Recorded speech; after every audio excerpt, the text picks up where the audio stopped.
සුබ දවසක් වේවා සියලු දෙනාට. ඔන්න 2024-25 සාමාන්‍ය පෙළ විභාගයේ ලියලා විභාගයේ ප්‍රතිඵල අපේක්ෂාවෙන් සිටින අපේ ආදරණීය නංගිලා මල්ලිලාට සුබ දවසක්.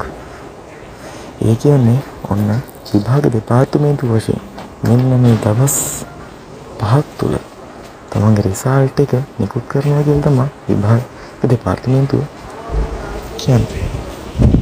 ඒ කියන්නේ මේ සතියේ 28 29 කියන දෙදින තුල අනිවාර්යයෙන් මෙන්න මේ විභාගයේ ප්‍රතිඵල නිකුත් වෙන්න පුළුවන්. ඔන්න ඉතින් විභාගයේ ලියලා ප්‍රතිඵල අපේක්ෂාවෙන් ඉන්න අපේ ආදරෙන් අංගිලා මල්ලිලාට සතුට හිතෙන කාරණාවක් එන්න මේක වෙන්න පුළුවන්. සමහර ඇතැම් අයකින් බය වෙලත් ඇති රිසල්ට් එනවා කියනකොට. මොකද ගෙවල් වලයි පවුල් වලයි අනිවාර්යෙන් බලාගෙන ඉන්නේ. මෙන්න මේ රිසල්ට් එනකම්. ඉතින් අංගියේ මල්ලි ඔන්න සුබ පණිවිඩයක්. ඉතින් මේ උසස් පෙළ විභාගයට මුහුණ දෙන්න අනිවාර්යෙන් මෙන්න මේ සාමාන්‍ය පෙළ විභාගයේ අනිවාර්යෙන් පාස් වෙන්න ඕනේ.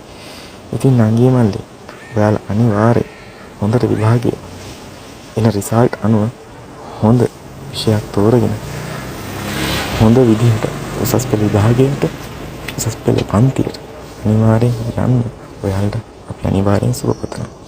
වීඩියෝ එක බලුවා නම් අනිවාර්යෙන් channel එක subscribe කරන්න මතක කරන්න එපා. අනිවාර්යෙන් bell icon එක ඔබ